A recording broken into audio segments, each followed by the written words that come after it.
American Wild West में एक शिकारी है जो काफी टेरिटोरियल है। 40 किलोमीटर प्रति घंटे की रफ्तार से ये अपने शिकार को धर दबोचते हैं। रात को शिकार करने वाले ये जीव एक लोन वॉरियर हैं जो अपनी गुर्राहट गरजने वाली आवाज से साथियों से कम्युनिकेट करते हैं। जब ये गुस्से में होते हैं तो इनका एग्रेशन सातवें आसमान पर होता है और इनके शिकार के लिए वो सबसे बुरा दिन होता है। हम बात कर रहे हैं कायोटी की, जिसने नॉर्थ अमेरिका के जंगलों में अपने काम से एक अलग ही नाम बनाया है। शार्प दांतों से हमला करते हुए इन्होंने अच्छों का गेम बजाया है। बाइसन हो या ईगल, कोई इनके हमले से बच नहीं पाया है। देखना चाहेंगे इनकी टॉप लेवल बैटल ऑफ, तो हमारे साथ इस वीडियो में बने रहें। Coyote versus goose. कभी कायोटी तो कभी पेरियर वुल्फ के नाम से बुलाए जाने वाले कायोटी वो जानवर हैं जिन्हें शिकार की कला में महारत हासिल है। शार्प दांतों के साथ जब भी एनिमल किंगडम के दूसरे जीवों से ये दुश्मनी मोल लेते हैं तो लड़ाई बहुत घातक स्तर पर पहुंच जाती है। अब पार्किंग लॉट में इसी घटना पर नजर डालिए, जहां एक बड़े गूस और कायोटी के बीच जंग छिड़ जाती है। कायोटी गूस पर अटैक करने के लिए आगे बढ़ता है, लेकिन अपने विंग्स फैलाकर गूस यहां डिफेंसिव टेक्निक का सहारा लेने की कोशिश करता है। इस टेक्निक से पहले कायोटी डर जाता है, लेकिन फिर उसे एहसास होता है कि खुद की भूख शांत करने के लिए शिकार करना ही जरूरी है।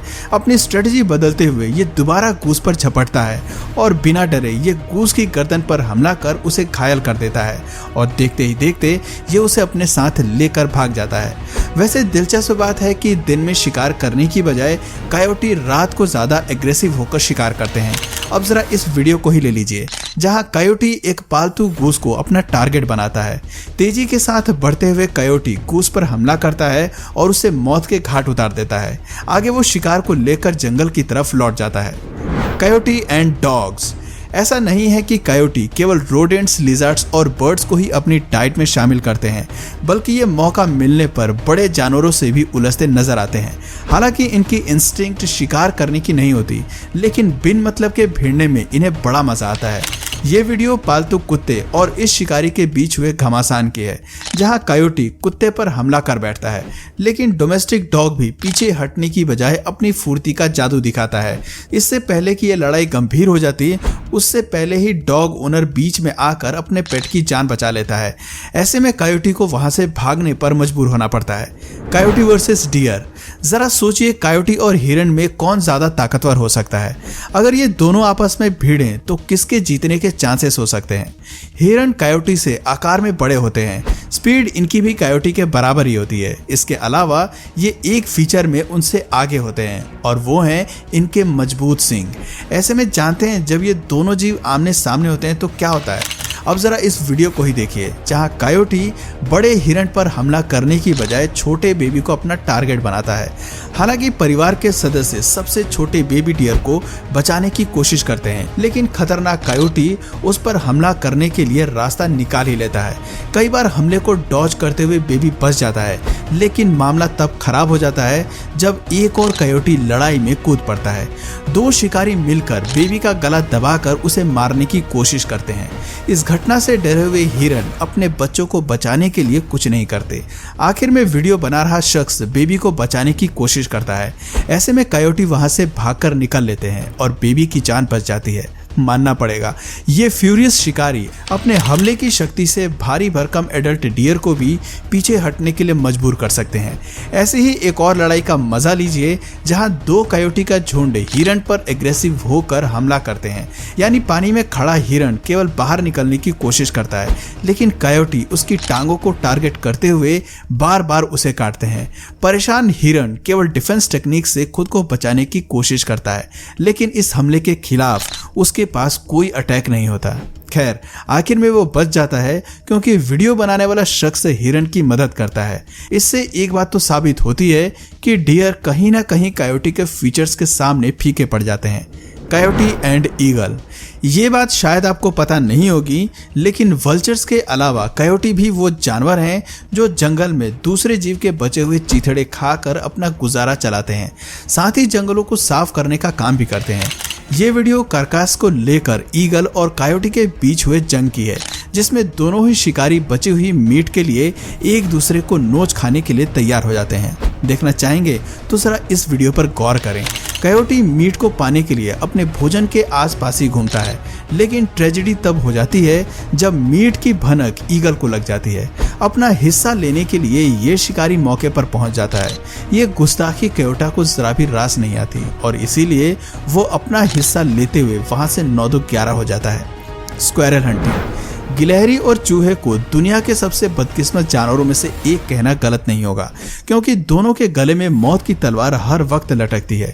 इन्हें कभी भी कोई भी शिकारी धर पकड़ लेता है। यकीन नहीं होता तो जरा इस वीडियो का मजा लीजिए, जहां सिटी स्ट्रीट पर घूमती गिलहरी को अगले ही पल कयोटी मौत के घाट उतार देता है।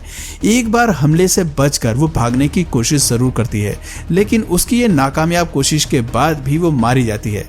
जरा देखिए कैसे ये शिकारी खुलेआम अपने स्नैक्स का इंतजाम करके वहां से 9-11 हो जाता है। आगे चलकर वो लोगों के सामने ही अपने स्नैक्स का लुत्फ उठाता है। कयोटी गिलहरी के खेल को खत्म करने के लिए कितने बेसब्र रहते हैं वो हमें इस वीडियो से पता चलता है, जहां ये उसकी स्पीड को मैच करते हुए कुछ ही सेकंड्स में उसे धर दबोचता है। गिलहरी के शरीर में अपने शार्प दांत घुसाकर वो उसे मारने की पूरी कोशिश करता है, लेकिन पार्क में मौजूद लाइफ सेवियर लोग कयोटी को भगाने पर उतारू हो जाते हैं। इसी जद्दोजहद में बेचारी गिलहरी की जान बच जाती है, वरना आज इसे स्वर्ग पहुंचने से कोई नहीं रोक सकता था। ये 2 हमले देखने के बाद अगर आप सोच रहे हैं कि गिलहरी का पकड़ना कयोटी के लिए बाएं हाथ का खेल है, तो आपको बता दें कि हमेशा ऐसा नहीं होता। कभी कभी स्क्वेरल की इंस्टिंक्ट हमलों पर स्पीड से रिएक्ट करती है और ऐसे में कयोटी की कोई चाल काम नहीं आती। जरा देखिए इस वीडियो में गिलहरी के पेड़ पर चढ़ते ही कयोटी का खेल खत्म हो जाता है। दोस्तों, ये जीव अच्छे तैराक तो होते हैं, लेकिन पेड़ पर चढ़ने की कला इन्हें बिल्कुल नहीं आती है। Coyote and ducks. एक बात तो माननी पड़ेगी कि कयोटी एग्रेसिव होने के साथ साथ काफी डेयरिंग नेचर के होते हैं। जमीन पे रहने वाले ये जीव शिकार के मामले में बतख तक को नहीं छोड़ते।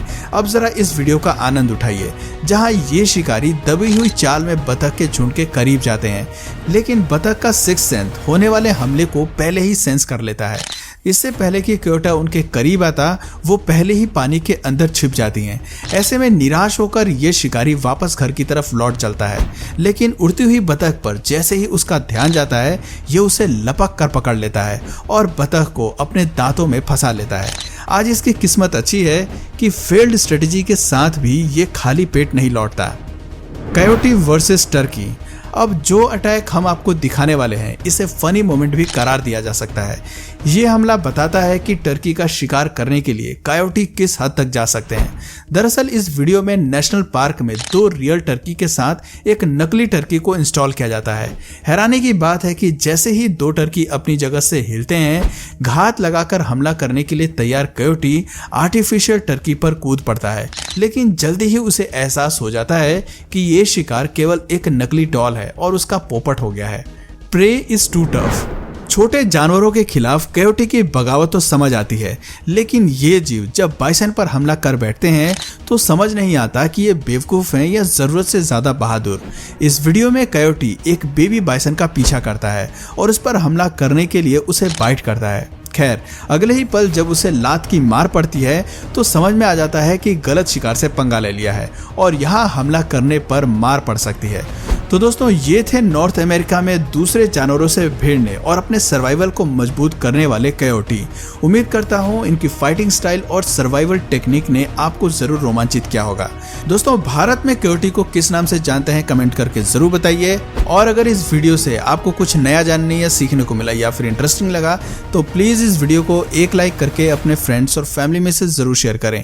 और यदि आप इस चैनल पर नए हैं तो प्लीज इस चैनल को सब्सक्राइब करके बेल नोटिफिकेशन आइकन को ऑन कर लीजिए, ताकि हमारे आने वाले वीडियोस आप मिस ना करें।